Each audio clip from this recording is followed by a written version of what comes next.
Agaseke k'amakuru mu karere ngapfunduriye muri Kongo Kinshasa. Umutwe w'Ventura wamaganye ibitero ingabo za leta ya Kongo zikomeje guha mu bice bituwe n'abaturage ba civile bikica bamwe abandi benshi bagahunga. Umutwe w'umuvugizi w'uyu mutwe Lawrence Kanyuka yavuze ko mu ijoro ku itariki 2 ibitero bya drone byagabwe mu bice bya Rucuru na Rubero byica abaturage bandi barahunga. Lawrence Kanyuka yatanze ko biriya bitero by'ubugizi bwa nabi byatuwe mu mujyi wa Bujumbura mu Burundi naho Uvira muri Kivu y'Amajyepfo. Kanyuka yavuze ko biriya bitero byatwaye ubuzima bw'abasivile benshi b'inzira karengane binatuma abaturage bava mu byabo ku bwinshi. Amafoto yashyizwe ku mugabane w'imbaga yerekana inzu nyinshi z'abaturage zagize zisinwa n'ibiriya bitero bya Sukhoi 25 na drone za FARDC. Ibitero byo mu ijoro ryakeye birakurikira ibindi byinshi ngabo za leta ya Kongo zimaze iminsi zigaba mu duce dutandukanye tw'intara Kivu y'Amajyaruguru n'iy'Amajyepfo. Kuri uwo mutwe Ventura bavuze ko kubyaye inari y'amakuba Kinshasa ikomeje guteza abaturage ibone igomba kuhagoboka mu rwego rwo kurinda no kurokora ubuzima bw'inzira karengane mu bugome. Mabwire kandi ko umuryango CCDH uhana uburenganzira bw'ikiremwamuntu muri Kongo Kinshasa wamaganye urubanza rwa Joseph Kabila Kabange ugaragaza ko rwifashishijwe nk'uburyo bwo kwihorera. Tariki 30 Nzeri urukiko rukuru rw'igisirikare rwa Kongo Kinshasa rwahamije Kabila ibyaha by'intambara ibyibasiye inyokomuntu kugambanira igihugu no kuba umutwe w'ingabo utemewe rumukatira igihano cy'urupfu. Uru rukiko kandi rwategetse ko Kabila yishyura indishyi za miliyoni 30 z'amadolari z'ibyangijwe n'ibiro rya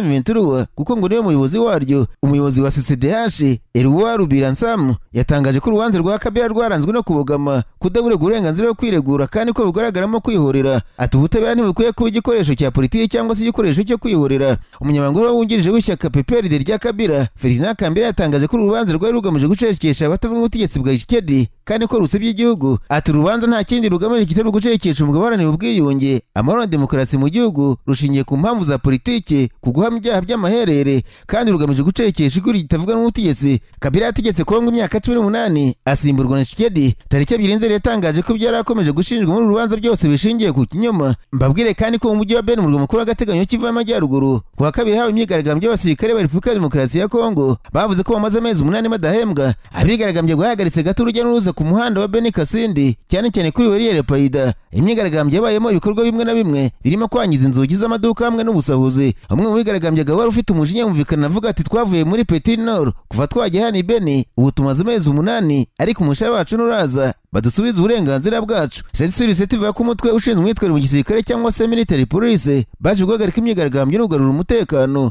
Leta na Irongo mari kumuvugiza ibikorwa bya Sokorambere muri Garanor na Fronor yemeje ko imyigaragambyo yahagaritswe kandi ko umuhanda wongeye kuba nyabagendwa kuri Axe ya Beni Kasindi. Yavuze kandi ko inzego zibishinzwe zamaze kumenya iki kibazo zirimo kugishakira igisubizo. Perezida wa Kongo Kinshasa Felix Antoine Tshilombo yambitse umudari w'ishimwe umupolisi w'umubirigi uri mu kiruhuko cy'izabukuru bwo gufasha abanyekongo bo mu Bubiligi kwigaragambya. Inspector of Police Patrick Boender yambitswe uriya mudari witiriwe intwari Kabila na Lumumba tariki ya 2 z'Ukwakira mu muhango bere ku kiciro cya ambasade ya Kongo i Buruseli. Iteka ryo kumuha ryasohoye na perezida wa Kongo tariki 18 z'ukwezi kwa 9. Presidence ya Kongo yatangaje ko Boender wahawe akabyiniro ka Mensi ya Kongo yambitswe uriya mudari kubera uruhare rukomeye yagize mu gihe cy'imyigaragambyo y'abanyekongo batuye mu Bubiligi binyuze mu gucungira umutekano abayitabiriye no guhuriza hamwe abagize diaspora ya Kongo mu mutuzo usesuye. Tshisekedi ubwo mwambika uriya mudari yambwiye ko Kongo imushimira n'abaturage b'igihugu cye kubw'ubucuti no kwifatanya n'abanyekongo bakunze kugaragaza. Yunzemo ko yizeye kuri ya mudari ugomba kubungabunga ubufatanye n'ubana n'ubwami bw'Ububiligi na Kongo Kinshasa. Patrick Boender imyaka 39 y'amavuko yashimye Kongo kubw'icyubahiro n'ishimwe yamuhaye. Yavuze ko yakoranye n'abantu benshi b'Abanyafurika ariko muri abanyekongo akaba ari bagiranye nabo umubano hafi ushingiye ku mwuga ibyamufashije kuzuza neza inshingano ze. Nasimbukiye mu Burundi abanyamakuru bicaye imbere mudasobwa barandika banditswe mu nzu z'abarundi mu nkambi za Nduta na Nyarugusu muri Tanzania ziri mu Cyeragati nyuma y'uko umwaka w'amashuri utangiye kuwa mbere w'iki cyumweru amashuri zifashishaga mu nkamba agafungwa. Ibinyamakuru byavuze ko atari amashuri zakoreshaga yafunze gusa kuko n'insengero n'imiryango itegamiye kuri leta bafashaga yafunzwe. Izi nkambi ziri mu ntara ya Kigoma. Ikinyamakuru SOS Mineke yavuze ko mu nkambi ya Nyarugusu hafunzwe amashuri 3 abanza ndetse n'2 y'incuke hongewe n'amashuri 2 yisumbuye mu nzu zigagamo no yafunzwe. Mu nkambi ya Nduta irimo ibihumbi by'impunzi z'abarundi amakuru yavuze ko hafunzwe amashuri 2 y'incuke 2 abanza n'2 yisumbuye muri iki gihe cy'itangira. Aya mashuri yose yagenzurwaga n'umuryango Save the Children kandi ngo yafunzwe nta bisobanuro bitanzwe. Amakuru yavuze ko abayobozi b'inkambi abatetsi muri militeri za Tanzania bavuze ko bamenyesheje abo bireba ko amashuri agomba gufungwa imfunguzo bakazitanga kandi ngo niko byagenze. Aho bigoraniye nuko ababyeyi muri izi nkambi ngo basabwe kwita ku bana babo mu nkambi cyangwa se wumva bigoye akiyandikisha mu bataka ku bushake agasubira iwabo mu Burundi. Perezida w'inkambi ya Nduta yabwiye impunzi z'abarundi ko zikwiye kudakererwa abana bagatangirana bagenzi babo mu Burundi kuko umwaka w'amashuri watangiye tariki 15 z'ukwezi kwa 9 abasaba gutaha abana bakajya kwiga mu gihugu bakomokamo. Abarundi bavuze ko insengero nazo zafunze kuko bababwira ko nta mpamvu yo kurunda mu musengero rumwe bakwiye kujya aho babonye hose hafunguye. Bivuze ko nk'abaprotesta Ramadhani batigeze kujya mu kiliziya niba ifunguye. Mu minsi yashize abayobozi b'amadini yose muri Tanzania bari bahawe ubutumwa bubategeka kujya babwiriza inyigisho zikangurira impunzi gutaha iwazo. Amakuru ava muri izi nkambi aravuga ko ari umwe mu bakozi ba HCR wagerageje gutakamba ngo amashuri afungurwe ariko bibi by'ubusa. Izi mpunzi zatakambiye umuryango w'Ubumbye ngo zirebe ko zasubizwa uburenganzira bw'ibanze muri Tanzania, zivuga ko zambuwe na leta ariko ntacyo biratanga. Igisubizo ngo rugutaha iwabo banze bakunze. Nararanganisha amaso y'amakuru byandikirwa muri Tanzania. Abanyamakuru bakiza amakaramu ku mpapuro barandika. Banditswe imirimbanye ebyiri, Innocent Paul Churwa na Frida Mikoroti, zari ko yatanze ingwate nyuma y'icyumweru bafunzwe bazira guhamagarirwa no kwigaragambya mu mahoro. Izi mirimbanye itabwa muri yombi ryazo ryamaganwe n'abari uburenganzira bwa muntu bavuze ko kubafunga nta tegeko na rimwe bikurikije. Innocent Paul Churwa na Frida Mikoroti basabaga ko abanyatanzania bahaguruka bakigaragambya ko ubutegetsi bwamaze gushimuta uburenganzira bwabo bw'ibanze bwo kuvuga icyo batekereza, ndetse ngo igihugu kinahungeta abarwanya ubutegetsi n'amadashyigikiye ikinamico ry'amatora ryo muri uku kwezi kwa 10. Umwe mu muryango nka Tanzania Human Rights Defenders Coalition niwo hatanye kugeza abantu babiri bafunguwe by'agateganyo kuwa gatatu. Ibinyamakuru byavuze ko itabwa muri yombi ryabo ryabaye nyuma y'uko Perezida wa Tanzania Samia Suluhu Hassan asabye polisi cya Tanzania gukora umukwa abantu hose haca ibihungabanya ituze budasize no kumwembaga abo batangarizaga ibitekerezo byabo. Amakuru ava muri Tanzania avuga ko umwuka wa politiki bushyushye mbere y'amatora ndetse amashyaka akomeye nka Chadema yangiye kuyitabira na perezida waryo Tundu Lissu arafunze. Perezida Samia Suluhu Hassan kuwa gatatu yasabye abaturage kutumva amajwi y'abanyamahanga babashuka ngo bateze akavuyo mu gihugu cyabo, ndetse yavuze ko uzagaragara guhumura abaturage azahambirizwa izuba riva n'ibyangombwa byo bifite mu ntoki. Yavuze ko abaturage badakwiye kubumva mu cyitwa demokarasi kuko nibamara kwitwikiraho igihugu cyabo abo bashuka bazuye indege bakisangira imiryango yabo mu bihugu basanzwe bakomokamo. Leta ya Tanzania yafunze urubuga nkoranyambaga rwa X kugira ngo abaturage batazarwifashisha bagumura bagenzi babo muri ibihe by'amatora no kwiyamamaza. Perezida wa Tanzania bashinja kwigiza bashobora guhangana nawe ashinjwa igitugu no kutihanganira abamunenga. Agaseke k'amakuru mu karere ngapfunikira muri Uganda. Abanyamakuru bakoze babo nino barandika banditswe ubutegetsi bwa Uganda bwatangaje ko bugiye kujyana umushinga w'itegeko mu nteko ishinga amategeko y'iki gihugu rikumira abantu bose bakora itangazamakuru nta bumenyi bwaryo bafite ndetse n'abita abanyamakuru kandi atari bo. Umunyamabanga wa leta w'Minisiteri y'itumanaho irebera itangazamakuru yavuze ko bashaka ko umwuga w'itangazamakuru ugomba gukorwa n'umuntu waryize akabihugurirwa kuko abashari leta batumye umwuga utakaza agaciro muri Uganda. Leta ya Uganda ivuga ko itangazamakuru rikwiye kuba umwuga ukorwa n'abantu bazwi bafite ubumenyi kandi bafite abo biyandikishije nk'uko abaganga bagira urugaga cyangwa se abayenjeniyeri mu gihugu. Muri iki gihugu umuntu ashoboraga kubyuka mu gitondo bukagira nimugoroba ari umunyamakuru nubwo ari itegeko risaba ko ukora uyu mwuga bazwi afite ibyangombwa bimwemerera kuwukora. Uganda isanzwe ifite radiyo 180 na televiziyo 31 ariko bazwi nk'abanyamakuru mu gihugu ni barenga 500. Leta rero ngo ishaka guca ukajagari mu mwuga. Leta ya Uganda isobanura ko abantu benshi bakora ku maradiyo na televiziyo bita abanyamakuru badafite ubumenyi bitera ikibazo kuko kenshi batamenya uburemere bw'ibyo batangaza ugasanga barateza ibibazo kurusha uko bazana ibisubizo mu gihugu. Muri Afurika urubyiruko muri Maroc rukomeje ibikorwa byo kwigaragambya aho ku munsi wa kane imyigaragambyo habayemo guhangana n'inzego z'umutekano. Urubyiruko rusaba ko habaho itangwa inoze rya serivisi zibana n'imibereho myiza y'abaturage no kurwanya ruswa. Ibitangazamakuru bya Maroc byatangaje ko bigaragambye kuri inshuro bateye mu bashinzwe umutekano. Iriho ryo muri Maroc ryita ku burenganzira bwa muntu ryashinja abashinzwe umutekano gukoresha ingufu z'umurengera mu guhagarika no kurwanya bigaragambya, kubakwita no kubafunga. Mujyi wa Uja bamwe mu bigaragambye bakomerekejwe kugongwa n'imodoka ya polisi. Iyo myigaragambyo yateguwe binyuze ku mbuga nkoranyambaga n'itsinda ry'urubyiruko rwisaba Jenize 112. Abigaragambye bakomeje gukoresha imvugo zirimo gusaba itangwa rya serivisi nziza mu buvuzi, mu burezi n'amahirwe y'akazi. Benshi bakomeje kunenga uburyo hari gutakaza amafaranga menshi y'ubako zizakorerwaho mu kwakira igikombe cy'isi cya 2030. Kimwe mu byapa bari bafite banditseho ko nibura uzasanga sitade izakoreshwa mu gikombe cy'isi izaba ifite ibikoresho by'ubutabazi bw'ibanze kandi ibitaro byacu ntabyo bifite. Imyigaragambyo yewe n'urubyiruko rwavutse 1997 cyangwa se Jenoside ikomeje kuba mu bihugu bitandukanye muri iyi mpeshyi yakozwe mu bihugu nka Nepal, Indonesia, Philippines, Madagascar. Mu gihe ibikorwa nk'ibyo byatangiriye muri Kenya, nko muri Nepal imyigaragambyo yatumye Minisitiri w'Intebe yegura, mu gihe muri Madagascar yatumye perezida ahindura guverinoma. Uwo muryango watangaje ko abigaragambye benshi muri Maroc bakomeje gutabwa muri yombi ariko bamwe bari kugenda barekurwa by'agateganyo.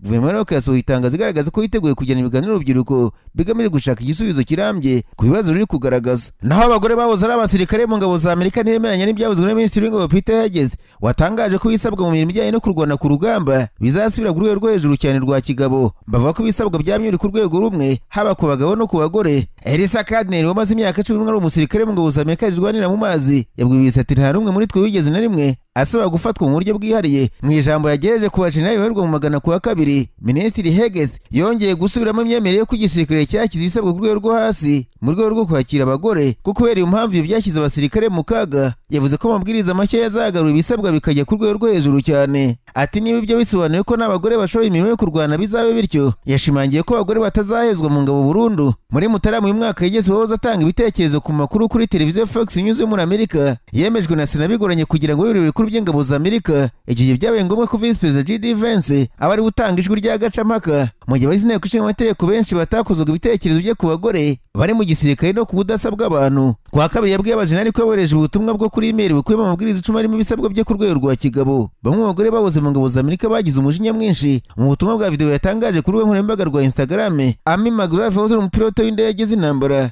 wari umutwe w'ingabo z'abamarine, yavuze ati nambiwe kumva Pete Heget abeshya ku bagore bari abasirikare no kubisabwa. Buri gihe hamwe hariho igisabwa kimwe kuri iriya mirimo, nta na rimwe higeze haba isabwa ku mugabo cyangwa se isabwa ku mugore mu gutwara indege y'intambara. Kandi yavuze ko igitsina n'imyaka bitari mugize amasuzuma atanga mu mirimo yo kurwana. Yavuze ko isabwa mu kurwana bishyirwaho mu buryo bunyuranye hashingiwe ku mutwe w'ingabo umusirikare arimo, haba mu bikorwa cyangwa se operations byihariye bya gisirikare, mu ngabo zirwanira ku butaka, mu ngabo zirwanisha imodoka z'ibifaru cyangwa se abakora ibikorwa by'ubutabazi byo kumanukira mu mitaka. Ariko abasirikare bari muri iyo mirimo yose bagomba gutsinda ikizamini kibinjizamo. Ati ibisabwa by'amiteka bidashingira ku gitsina ndetse buri gihe byamyuri ku rwego rwo hejuru. Birumvikana se abagore bose buze ibyo bisabwa, ariko se n'abagabo bose buze ibyo bisabwa. Ibese kimwe n'ibizamini ngororangingo bitangwa buri mwaka ku basirikare bose, biba ari imyitozo imenyereye pompage cyangwa se push-ups. Muri ibyo bizamini bisabwa hamwe n'amanota abiri atandukanye yashingiye ku myaka n'igitsina, ndetse ibizamini biba bitandukanye yashingiye ku mutwe w'ingabo umusirikare arimo. Kandi yavuze ko bitaramenyekana niba Heget mu by'ukuri azakora izo mpinduka zimbitse ku kuntu abasirikare bahabwa amasuzuma. BBC yasabye ibiro bikuru by'ingabo za Amerika Pentagon gutanga ibisobanuro kuri gahunda ya Minisitiri Heget. Kugeza ubu ntacyo birasubiza. Mu ijambo rye Heget yagize ahantu ariho hose aho ibisabwa byo ku mubiri bya nyakuri kandi byasuzumwe ko bitanga umusaruro byahinduwe cyane cyane guhera mu mwaka wa 2015. Igihe ibisabwa byo ku ntwaro zo kurwanisha byahinduranwa kugira ngo abagore bashobore kwemererwa, bigomba kugarurwa ku rwego rw'ibyasabwaga mbere. Yagaragaye nk'uko muza ku mabwiriza ya 2015 yatanzwe muri Minisitiri w'ingabo icyo gihe Ash Carter, avuga ko imirimo yose ya gisirikare yemererwa abagore kandi ko umuntu wese hatitaye ku gitsina wujuje ibisabwa akwiye gushobora gukora igisirikare. Heget yavuze ati iyo bigeze ku kazi akari kose gakenera imbaraga z'umubiri kugira ngo ushobore kurwana, ibyo bisabwa byo ku mubiri bigomba kuba biri ku rwego rwo hejuru kandi bidashingiye ku gitsina. Niba abagore bashobora kubigeraho ni byiza cyane, niba batabishoboye nta kundi. Muri rusange Pete Heget yavuze ko agiye guhindura ibisabwa mu gisirikare cyose mu rwego rwo gukosora umubare umaze imyaka irirwa muri za 40, ndetse ko ingabo zazamuye mu mapeti abasirikare benshi cyane ku mpamvu zitari zo nk'ibara ry'uruhu. Igitsina n'ibyitwa ngo ni ubwa mbere mu mateka ibi bibayeho. Senateri Tammy Duckworth wahoze ari umusirikare mu ngabo za Amerika ndetse akomereka cyane n'umupilote utwaye indege y'intambara muri Iraq, nyuma y'iryo jambo yabwiye BBC ati ku muntu nk'uwo udashoboye n'akazi ke bwite birimo ivangura ryinshi kuvuga ko abagore bashoboye gukora akazi kabo. Yongeyeho ko amagambo ya minisitiri ashobora kugira ingaruka ku bijyanye no kwinjiza abantu mu gisirikare. Muri 1993 nibwo bwa mbere abagore mu ngabo za Amerika bemerewe gutwara indege z'intambara mu mutwe w'ingabo zirwanira mu mazi no mu mutwe w'ingabo zirwanira mu kirere, nubwo bari barahejwe mu mirwano yo ku butaka. Ibi byahindutse 2013 ubwo gahunda yo guhezwa mu mirwano yo kurwego ndetse byageze 2016 imirimo yo kurwana yamaze kwemererwa abasirikare bose. Kandi yavuze ko kubera ukuntu gushyirwa mu mapeti yose ku bagore ari ibyavuba, benshi ubu bakiri hagati na hagati mu mwuga wabo. Ati bifatiye ko n'abariya bagore bagera ku mapeti yo hejuru ndetse ntituragira amahirwe yo kubibona. Yavuze ko abagore bari mu ngabo n'abahoze mu ngabo za Amerika bangayikishijwe no kuba Heget arimo kubaka umuco wa gisirikare aho abagore bazabangamirwa ndetse ntibashobore gutera intambwe. Ati ubuyobozi nibwo butanga urugero, si abagore bose barwanije mu magambo Heget yavuze. Sherry Biggs, depite wo mu ishyaka ry'Abarepublikani bari ku butegetsi wahoze ari umusirikare w'ipeti rya Lieutenant Colonel mu mutwe w'inkeragutabara zirwanira mu kirere, yavuze ko ashyigikiye umuhate wa Minisitiri w'ingabo wo gukuraho gahunda zo gucana ku maso mu gisirikare. Mu itangazo kwa kabiri yahaye urunana Associated Press byo muri Amerika, Biggs yavuze ati gusubizaho ibisabwa bishyira imbere kuba indashyikirwa no kubazwa inshingano bishyira umutekano muri n'abasirikare bacu aho bikwiye kuba ku mwanya wa mbere. Depite Nancy Mace, undi mu Republican uhagarariye leta ya South Carolina wize mu ishuri rikuru rya gisirikare rya Citadel Military College, yatangaje ubutumwa ku rubuga nkoranyambaga rwa X ashyigikira Minisitiri Heget. Atabanzi bacu nibatenye ibipimo runaka by'ubudasa mu ngabo zacu batinya imbaraga za gisirikare za Amerika. Hanyuma urukiko mu Buhinde rwategetse abaganga muri iki gihugu gukemura ikibazo cy'imikono yabo bijyanye no kuba benshi muri bandikaga inyandiko zidasomeka. Ni icyemezo urukiko rukuru rwa Punjab and Haryana rwafashe mu gihe ikibazo cy'imikono idasomeka ku baganga gisanzwe kigaragara mu bihugu byo hirya no hino ku isi. Ruriya rukiko rwavuze ko inyandiko isomeka y'amabwiriza ya muganga umurwayi yandikiwe ari uburenganzira bw'ibanze kubera ko ishobora gukora ikinyuranyo hagati y'urupfu n'ubuzima. Icyakora ruriya rukiko rwategetse abaganga mu gihe nta muntu urura ruregera ko bandika nabi, ahubwo iki cyemezo cyavutse mu rubanza umwe mu bagore bo mu Buhinde yari yarezemo umugabo yashinjaga ibyaha birimo gufata ku ngufu, kumuca inyuma ndetse no gukoresha inyandiko mpimbano. Umugabo arimo aburana asaba gufungura by'agateganyo. Muri urwo rubanza nk'uko BBC yabivuze, umugore avuga ko uwo mugabo yamuriye amafaranga amusezeranya kuzamura akazi muri leta, amukoresha ikizamini cyo kuvuga cy'igihimbano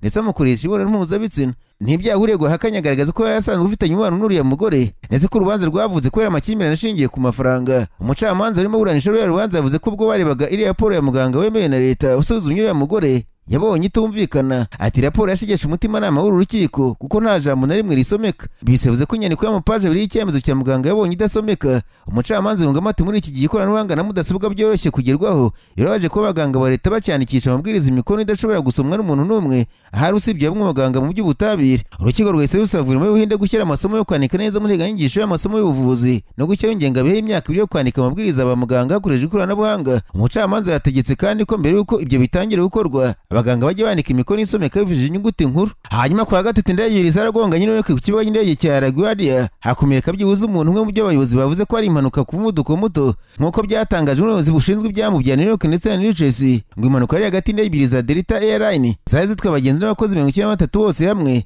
yabaye isaha ya saa 5:58 z'umugoroba ubwo indege imwe ari kuguruka indi igiye guhaguruka. Itangazo rya SOL ryavuze ko umuntu yagize ibikomere bidahitana ubuzima ajyanwa mu bitaro. Umwe mu bakozi b'indege nawe yakomeretse byoroheje.